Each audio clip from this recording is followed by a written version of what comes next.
Okay. Dr. Joaquim Diaz Suero has over 17 years of academic experience in France and Malaysia. Throughout his career, he held diverse positions such as F&B and Wine Studies Lecturer, Program Director, Associate Dean of Learning and Quality, Head of Operation and Professional Studies, and currently Head of School. Highly involved in hospitality and tourism education, he has also conducted wine-related trainings and workshops across Malaysia, delivering in the Wine and Spirits Educational Trust program since 2006. As well, he is a trainer T certified in Hotel Industry Analytics (CHIA), and Certified Hospitality Educators or CHE by the American Hospitality Lodging and Education Institute, which enabled him to conduct trainings in Malaysia. His area of research include talent development and capabilities attainment with hospitality and tourism education. Presently, he is the head of school hospitality, tourism, and events. Taylor University, which is the currently ranked top 20 in the world by KSG World University. Yeah, so please welcome Professor Dr. Joaquim Diaz Suero.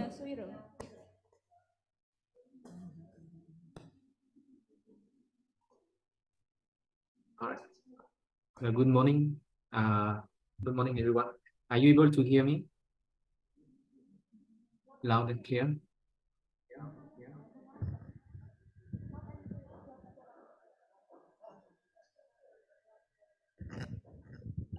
Loud and clear, sir. Okay. Professor. Thank you. Thank you. Just getting a confirmation. All right.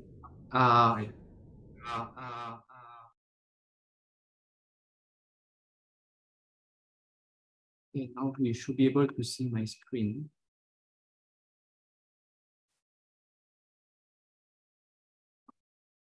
All right. So good morning, everybody, and thank you very much for inviting me, and thank you for organizing such a conference. Before I start, just to say my special thanks to Professor Nyoman Antara, Associate Professor Aryawan Gunadi, Professor Agustino Purna Yarawan, Dr. Eti Karunia. All right, so big thanks to the organizing committee and head of faculties for your kind invitation. So today we have this keynote or sharing session about on the theme of strengthening the role of MSMEs to support tourism industries in post COVID-19 pandemic. The touch for this particular session will be from a sustainable and responsible perspective. Right? And I will be conducting throughout the session. Everything will be related to those two dimensions, right? Responsible tourism and sustainable tourism. So starting with the MSMEs, right? I think no big surprise. All MSMEs, right, or micro, small, medium-sized enterprise, are an important part of economies, all right, and countries' economies. And with the past 2 years, type of events, all right, economic relief for small businesses have been an important part of policy intervention, and for instance, for the APEC economies. This intervention included a range of fiscal and monetary policies, as well as initiatives to promote digital adoption. The economy has changed significantly since the beginning of the COVID-19 era.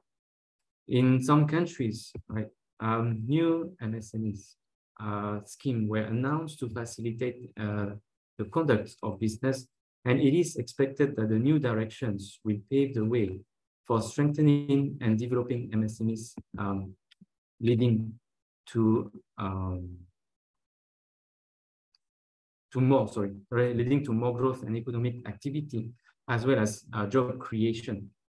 The COVID-19 crisis is driving more consumers online and accelerating the adoption of e-commerce, which will require MSMEs to further adapt to digitalization. While the immediate benefits of digital intervention may vary by sector and company, adopting digital solutions can help MSMEs in the following areas: to manage transactions, remotely, deliver goods efficiently, facilitate access to financial services, interact with new and existing customers. However, there are some concerns, and there are some risks associated with adopting new digital sales methods, like cybersecurity, data privacy issues, exposure to digital fraud, misinformation online, asymmetric market power and platform dominance, persistent digital divide and infrastructure-related issues, are examples of concerns that people should have when related to digital aspects.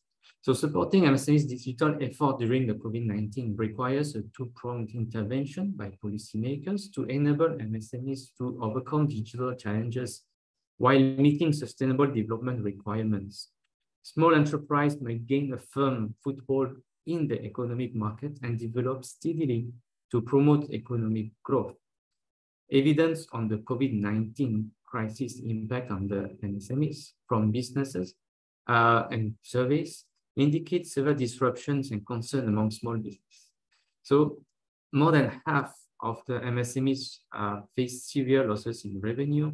1/3 of MSMEs fear to be out of business without further support within the months, 50% within 3 months. So there is a lot of fear and a lot of uncertainties. MSMEs found it harder to obtain information, and not only on measures to hold the spread of the virus, but also on the possible business strategies to lighten the shock and government initiatives available to provide support. So given the limited resources of MSMEs and existing obstacle in accessing capital, the period over which MSMEs can survive the shock is more restricted than larger firms. So in order to save MSMEs, we must take practical and beneficial measures while following the principles of sustainable development so that MSMEs can continue to develop. So continuing on introduction, from SMEs, and then understanding of and contextualizing tourism. Sorry. So understanding tourism is nothing new. This is a product, of a modern social arrangement, beginning with the Western Europe around the 17th century, despite its classical predecessors. Tourism is the act and process of seeking entertainment, relaxation, and recreation away from home while utilizing commercial service offerings. Tourism also overlaps with other activities, interests, and processes. These have given rise to common categories such as business travel, sports travel, medical travels, for instance. Tourism can be defined in a number of different ways. So the United Nations and the UNWTO undertook a project between 2005 2007 to create a common tourism glossary that can be identified and found. So on the aspect of tourism, this is a social, cultural, economic phenomenon that requires people to move to countries or regions outside the usual environment for personal or business professional purpose. These people are called tourists, and tourism is related to their activities. So tourism is not just the movement of people for multiple purposes, whether the business or leisure, but also the overall aggregation of activities, services, and related sectors that make up a unique tourism experience. As a tourist, you visit locations far from your normal area. So tourism is one of the largest industry in the world, and the economies of many countries are largely driven by tourism trade. So tourism is a dynamic and competitive industry that requires the ability to continuously adapt to the changing needs and wishes of customers, as customers' satisfaction, safety, enjoyment are focused on the travel business. So moving on, there have been some disruptions the past 2 years, right? The COVID-19 has changed the way we live and how we should handle the post-COVID-19 travel is something that we need to address, plan and strategize. It is the first time that countries are impacted altogether, right? Prior the COVID-19, disruptions were mostly local or regional, but not global. So the epidemic has seriously affected the world tourism industry, and with the development of time, the international tourism industry is slowly recovering. And you can see, for instance, on the slide here being shared, that international tourist arrival by regions, right? Comparing 2019, the number of tourists worldwide has dropped by 70% in 2021 and by 37% in the data from January and September 2022. Got this actually this morning from the UNWTO updates. So this shows actually that the world tourism industry, right, is recovering. So there are good news. Now regions are evolving differently. For instance, America, compared with 2019, the number of tourists in 2021 has dropped by 63%, and the number of tourists increased significantly in 2022 compared to 2019. It's done at 34%. In Europe, it was 60% in 2021 and only 19% by 2022, which is even faster recovery. Africa, comparing 2019 number of tourists, with 2021, dropped by 72%, and comparing 2022 numbers is by 37%. Middle East is 66% and 23%, so very fast recovery also. And Asia Pacific is being the slowest to recover, when other regions are already close to prior pandemic status. Asia Pacific, comparing the numbers, was done by 94% 2021 and 83% 2022, which is a very slow recovery due to a number of different restrictions. And you may see those differences through different type of groups. Looking at the World Tourism Barometer, a survey from January to May 2022 show that international tourist arrival are affected by the epidemic, from 540 million international tourists in 2019 to 77 million international tourists in 2021. Declining year by year. However, in 2022, the number of international tourists have reached 250 million, which show that the tourist industry is recovering. And I'm not so sure about Indonesia, but in Malaysia, the number of tourist arrival is higher than expected, and the ministry have been revising targets due to the increasing number of tourists, which is good for the local economy. So these are so there are a number of tourism research which have been published, but with the rapid redevelopment of tourism, there are still open questions related to responsible tourism, sustainable development of tourism, ethics in tourism, or social responsibility. So how can MSME support tourism? How to ensure business sustainability? The COVID-19 crisis is pushing more consumer online and accelerating, again, what I said, the adoption of e-commerce. This will require the additional digital adaptation. But today, people are highly dependent on technology. And technology has become an indispensable part of daily life. As technology continues to change, we need to respond appropriately to it. At the same time, we must establish the right exchange of information to guide human behavior in the right way. Otherwise, we will not achieve the goals of sustainable development while doing the business. So now we should think about what problems already exist in order to achieve the goals of sustainable development and how to deal with them in the right way and solve them in time. So how can MSMEs continue to develop with modern high technology? How to strengthen the role of MSMEs to support the tourism industry is what we'll be addressing today, right?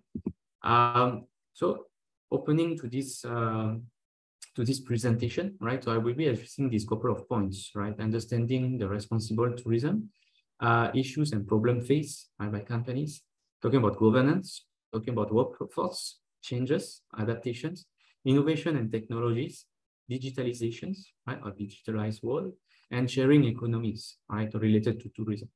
So I will be starting, first of all, right, with the responsible tourism. Right. So sorry, there is a lot of text in the slides. I try to provide some information while sharing my speech. So responsible tourism is about giving people better places to live and better places for people to visit. Responsible tourism requires operators, hoteliers, government, local, tourists to take responsibility for taking action to make tourism more sustainable.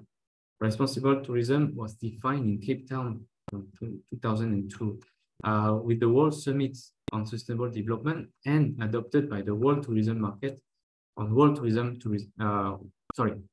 Responsible Tourism Day in 2007. Right, so it encouraged the industry to take responsibility for making tourism more sustainable and demonstrate their responsibility.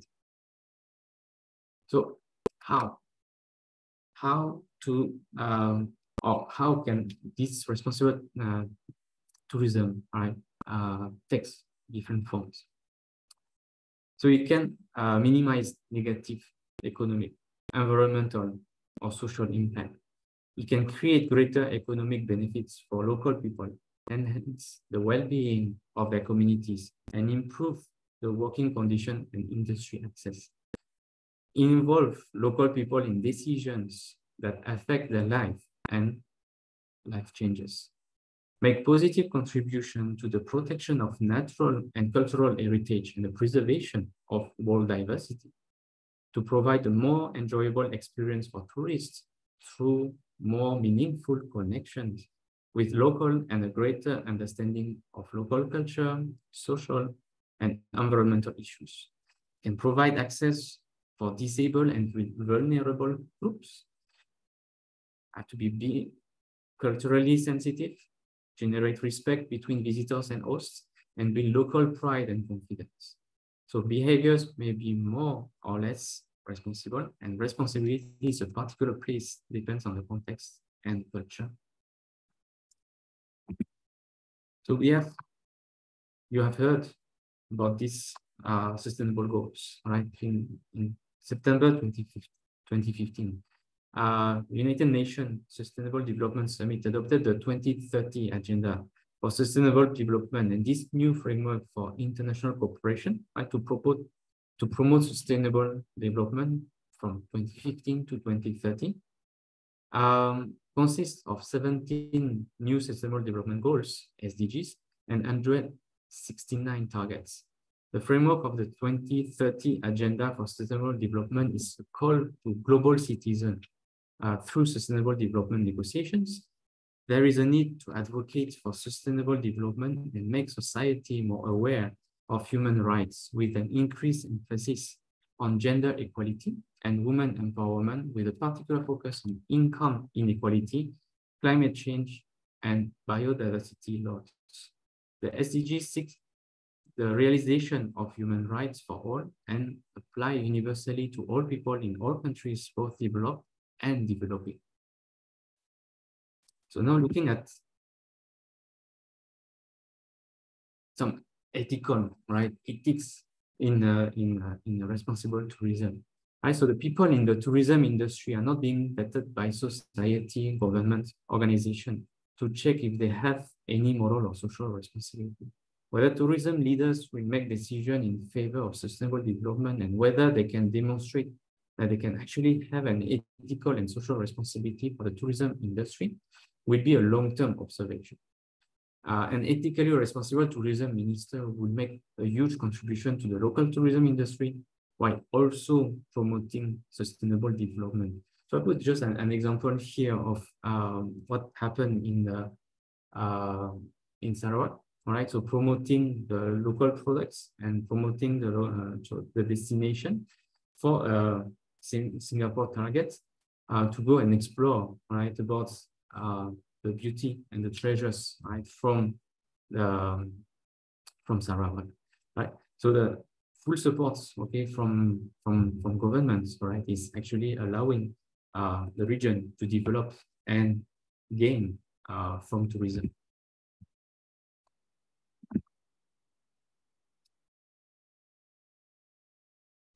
Right.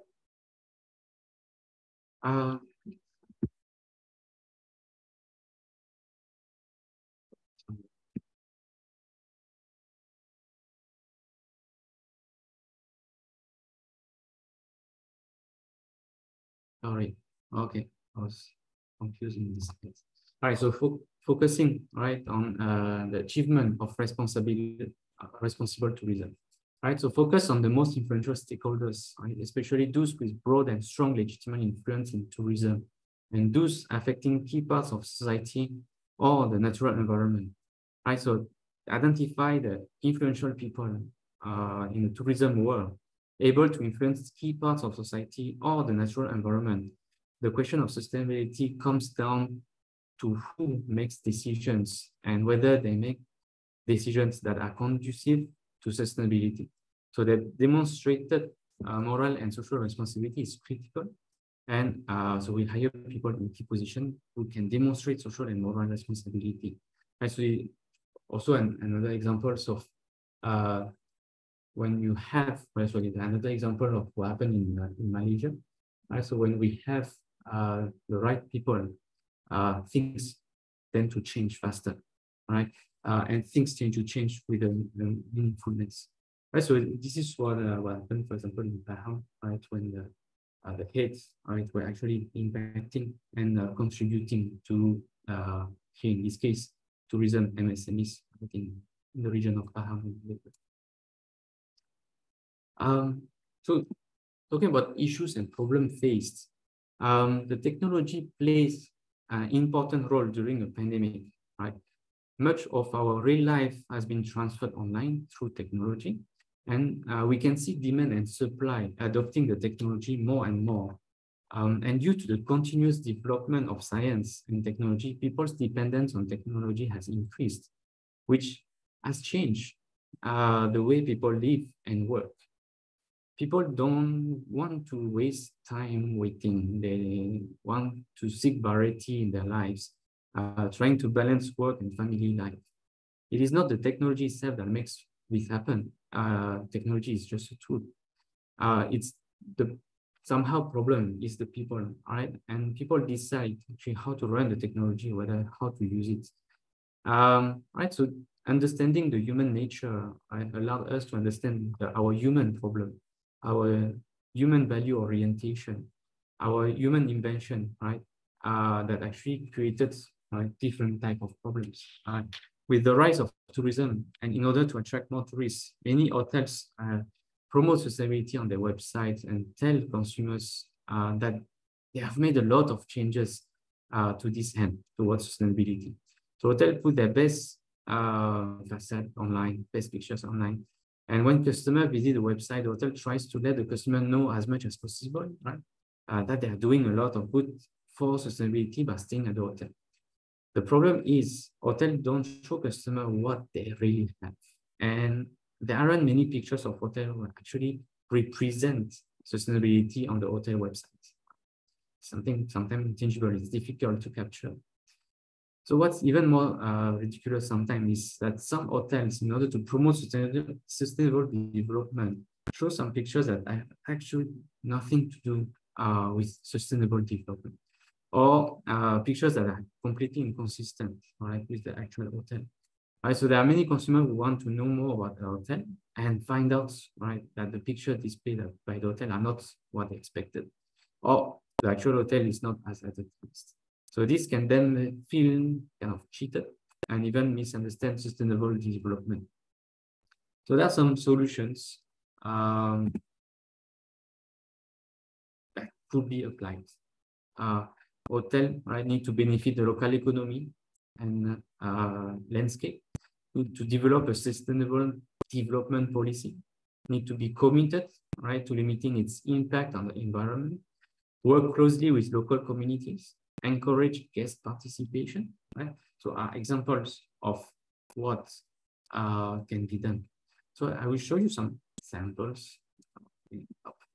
So first one was example of in Kenya, the Maasai families, right, own reserve around the Masai Mara National Reserve, right? So not only that they use the land for grazing cattle, but they also lease some of the ashrams, right, like the charming Halim and Sri owned by Richard Branson, right? That they take for photo tour, right? So the tented camp, right, in different reserve that employs the local staff from the surrounding communities and supports a nearby elementary school, for example, fully funded by donations from the local businesses index.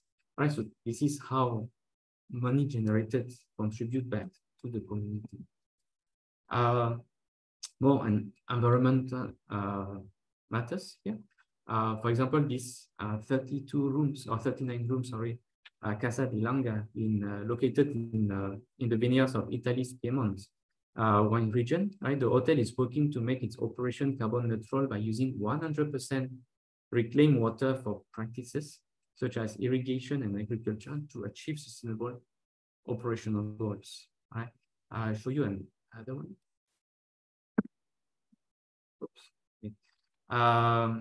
So in Newfoundland, Canada, right, the Fogo Island Hill, the one on top, was founded by Highland native Itako, right, to fund a non-profit Shortfast Foundation, which supports local small businesses and cultural programs.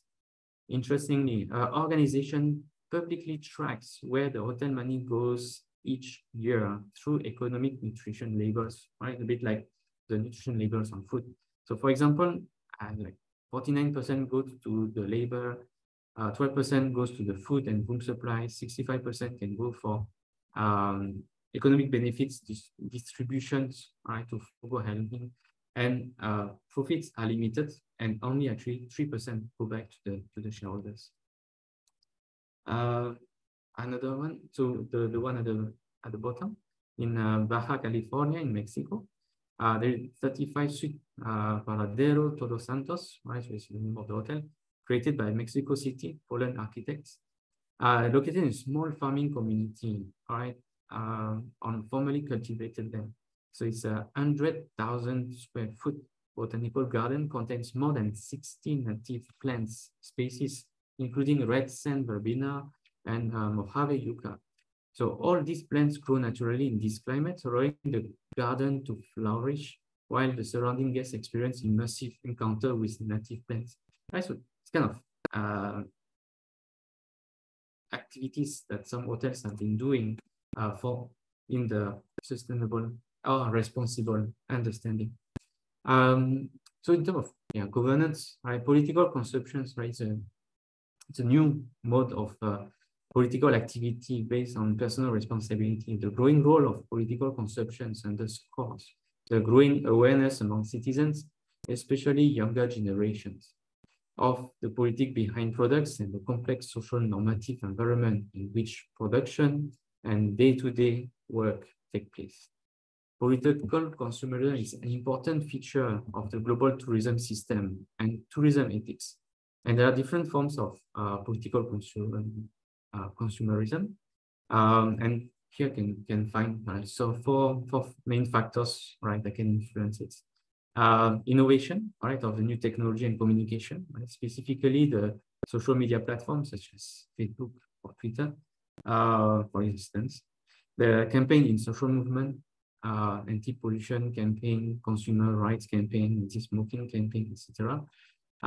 Emphasis on ethical consumerism buy low carbon products, right, to contribute to mitigating climate change, eat organic healthy food, reject fur clothing, oppose cruelty to animals, and etc. And other ideas is also the use of tourism as a vehicle, right, for social change and creating opportunities. So there is a need for proper governance. At its most general level, governance is a complex pattern of consumer-oriented public policy. Governance is the act of governance, the design, implementation, and monitoring of public policies and strategies on how the state intervenes, right, into tourism. First of all, we need an open government transformed by the existing government with a real transparency and active participation of the public, using social media in the government to promote sustainable development and build smart government, smart cities, and smart governance. So tourism can make a huge contribution to a better world, but first it needs to be more transparent and honest. We need to expose the industry, tourism research, and the inherent biasness we have, such as research that is narrow to technocratic or under questioning or generic design to fit in a part of industry. So at the same time, the over focus on efficiency and growth and the promotion of technology and digitalization need to be addressed. And this is, for instance, reducing carbon footprints, maintaining attractiveness and competitiveness of the conference industry, aligned with local ambitions and infrastructures. So these were, for example, how governance have supported, right, the development of hospitality. So this one was the licensed homestay in Penang, how the local government actually provided some rules and regulations, right, to support development of the homestays and providing regulations to ensure safety of the local. The other one was the plan and support, right, that was provided by the government to ensure the survivability of the tourism industry. Right. So changing topic and moving towards to workforce. So we have heard about this word called the Great Resignations that has an impact into this behavior of employees. So also known as the Big Quit or the Great Reshuffle. So it's an ongoing economic trend in which employees have voluntarily resigned from their job en masse, right? So in big numbers, beginning in the early 2021, in the wake of the COVID-19 pandemic. Right? So for instance, in the US Bureau of Labor Statistics, job opening and labor turnover survey, 3% of the workforce, right, have left, right, between April 2020 and March 2022, compared to previous rates that were much lower than that, around 2.3 and 1.6. Right, so this Great Resignations movement is seen also as a rejection of societal pressure. And the most cited reasons for resigning include wage stagnation amidst the rising cost of living, limited opportunities for career advancement, hostile work environment, lack of benefits, inflexible remote work policies, and long-lasting job dissatisfaction. So based on data, most likely to quit have been workers in hospitality, healthcare, and education. So this shows a shift in workers' expectations and working conditions.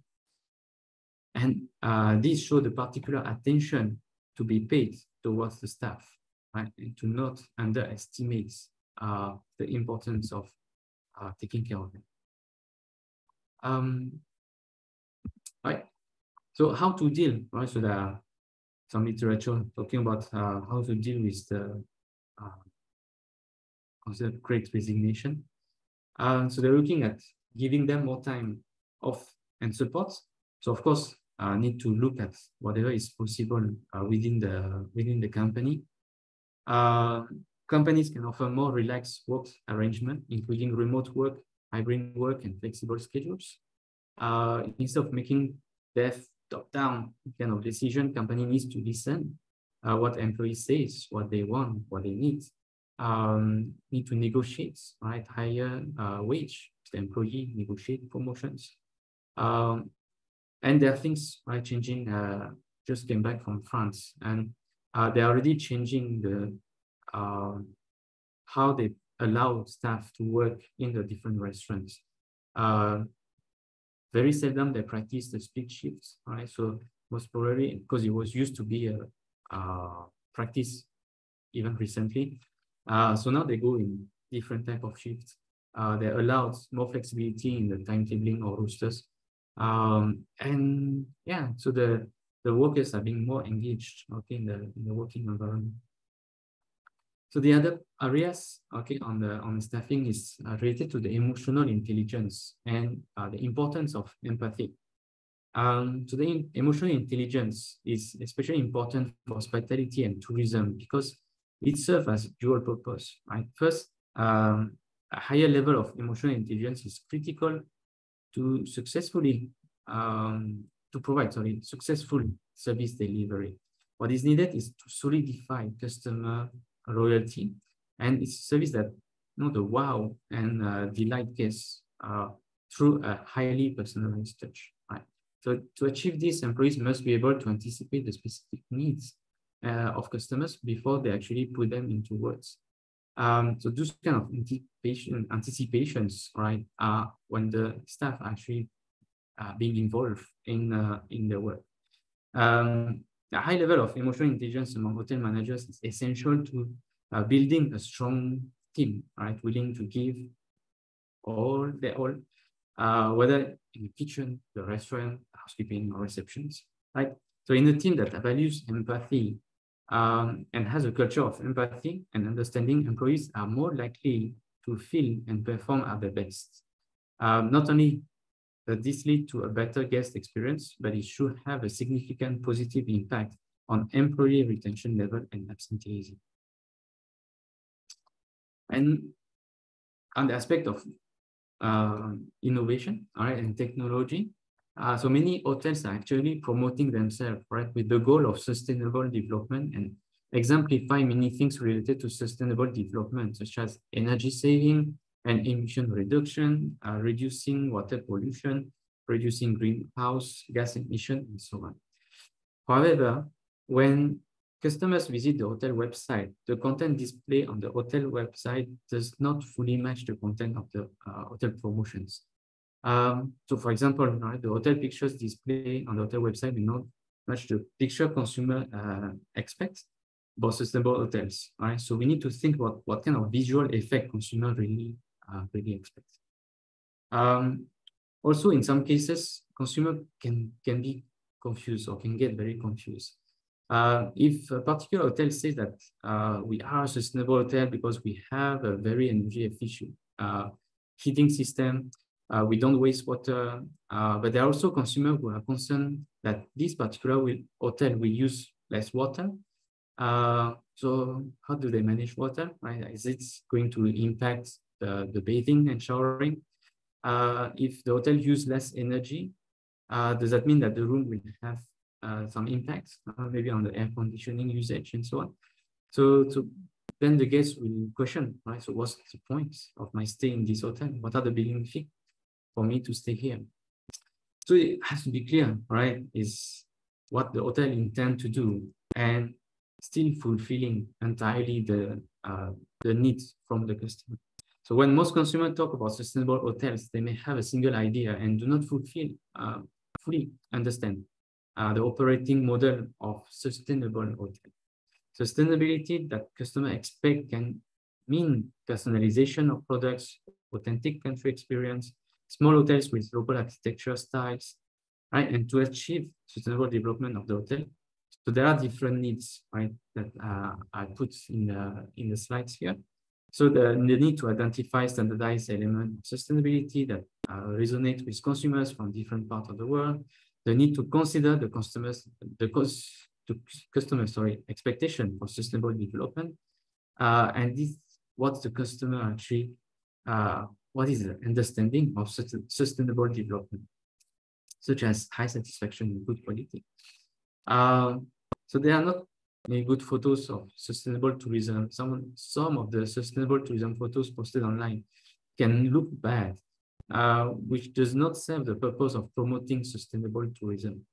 So there is a need to draw from the experience in successfully promoting sustainable tourism, making a proper assessment of the success of the events, and select proper photos that meet the consumer expectation. So collecting also customer data through social media and technology, letting the customer being part of this data collection, of this building of constructs, and let actually the consumer to actually work with the hotels and create the front-end applications, the need of collecting technical data in a manner that is, of course, ethical and consistent with the terms and conditions of the platform that would collect the data. So it can be Facebook, Twitter, Insta, and so on. So we have to be very careful how the data are being collected, because not everybody wish to have their data or their information to be used in the research or to be shared with others. So how hotels balance business and sustainability, and tourists play a vital role in the transformational journey that makes tourism more sustainable. Sustainability choices for tourists can help hotels to maintain the balance between business and sustainability, but there is a serious miscommunication between the hotel and the customers. So we need to use technology to understand the visitor experience through technology to obtain different type of information. So mobility, environmental impact, understanding the experience, encouraging behavioral change, community perception of the future of tourism, and the success of sustainable hotels, can be assessed in different criteria. So the number of sustainable hotels, for example, in the region or in this particular area, the sales are related to these particular hotels and the income, whether the hotels are higher than average customer satisfaction or average daily rates, customer loyalty, and so on. Right. So looking at innovation and technology in tourism and different elements to drive tourism in the future years 2030. So we're talking about need to inspire, right? So in the 5 stages of travel, the before, during, after, is more towards to experiencing, dreaming, researching, booking, sharing. So it's very important to address those kind of needs and wants. Innovation, what kind of offering, what and how to process, which innovation, which presence, which frequency, which customer, which use. In terms of inclusiveness, becoming more and more important in terms of equality, equity, justice, international, coordinates all these things together, the research, the impact, the staff, the industry, how all this can be coordinated. And in terms of intelligence, right, how to get smart and agile co-creation of knowledge and value for all stakeholders. And we take the example of the robots. Here they go. Here they are. Right, so it's new, but it's already happening. And more technologies and more robotization, will happen. Robotics is one of the exciting forms of travel technology, and it's constantly improving. In hotel, for example, robots have been used in concierge-style roles to help greet the guests and provide information as they arrive. Some hotels have further expanded their use to include cleaning and luggage handling, for example. Inside restaurants, robots may play a role in food preparation or food service. At the airports, they can be used to detect hidden weapons, while some manufacturers are using robotics to create luggage that are intelligently following you. So in addition, travel agencies are using robots for pre-screening, increasing customer wait time. And robots have reduced human-to-human contact during the COVID-19 response and are widely used nowadays due to the shortage of staff. But there are current needs, to understand, to learn and plan how to live with robots while ensuring the quality in the service industry, which is a human-oriented industry.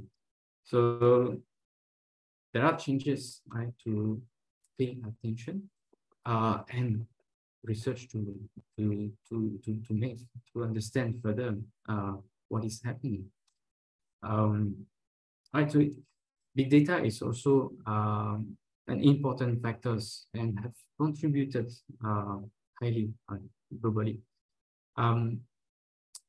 So how can big data help us to develop or play with various kind of information and create value all together? In the travel industry, as in many other businesses and sectors, big data is beneficial to accurate decision making. Typically, they are involved in customer demand forecasting, service personalization, optimization of travel marketing and pricing strategies. So for example, customer experience, So other businesses in hospitality and travel industry have numerous interactions with customers that can provide valuable data that can be used to improve the overall customer experience. This data can include everything from social media conversations and online comments to service usage data. So with this data, companies can make more informed data-driven decisions about the services they currently offer or they wish to offer, and those they no longer need to offer. The services they want to introduce and the new technologies they choose or they could choose to invest in. So there are some importance and benefits from the ongoing technologies. Another one is on the digital media and how actually optimizing the use can help. So digital media is critical for promoting contemporary tourism businesses and destination, but also expose them to a political and social marketing driven by tourists and interest groups. As the internet expands its scope as a means of everyday communication, digital media has contributed significantly to the construction of political consumerism.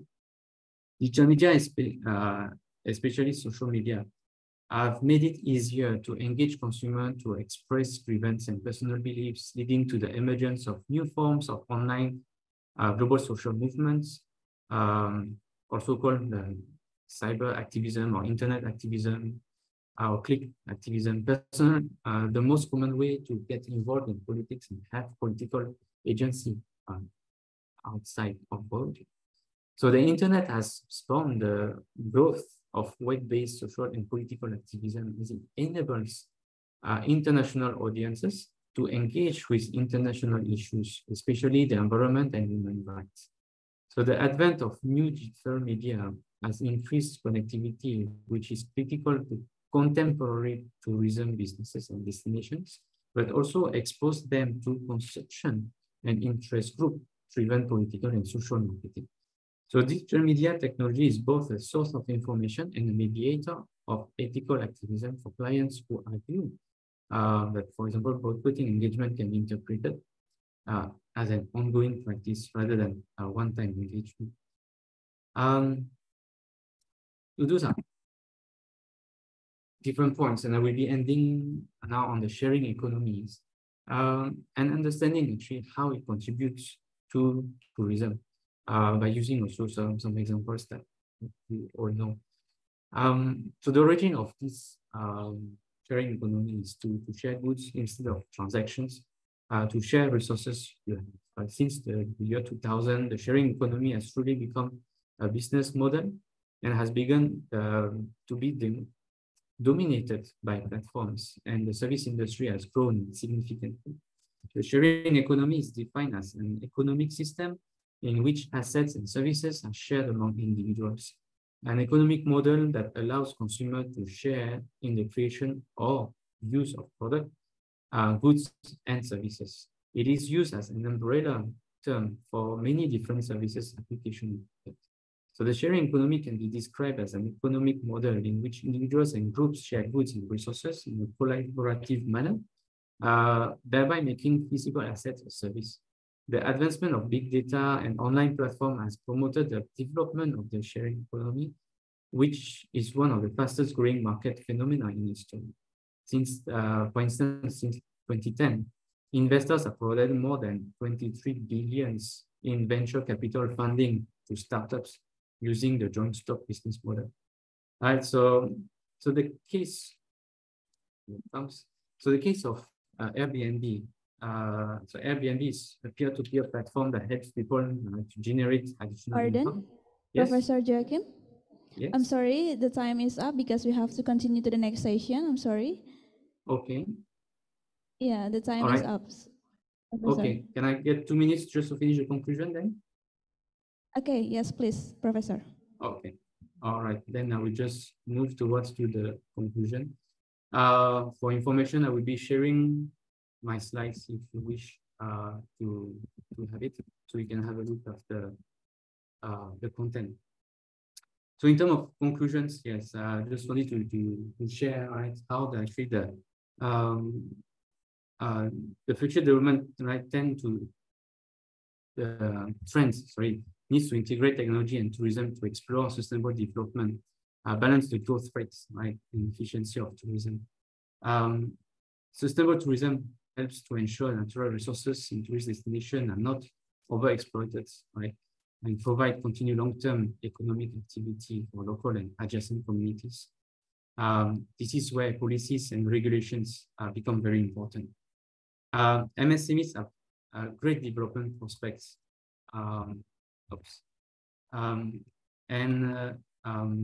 As mentioned during the G20, so the small enterprises and local communities must be given the support they need to become the true agent of change.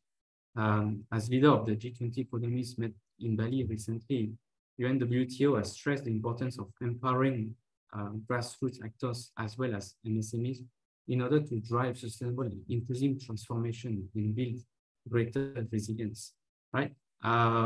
So as the future seems brighter, now the world is reopening and a lot of studies have been made. So we truly hope to see the tourism industry greater, stronger, smarter, sensible, responsible, and sustainable. Right. So with that, thank you very much for listening to me. And yeah, thank you again. The great presentation. And now we will continue to the appreciation session by giving the digital certificate to Professor Joachim and take the documentation. Okay. Thank you. 1, 2, 3. Okay, great. Thank you, Professor Joachim, for your time. That's welcome. Okay, now we will continue.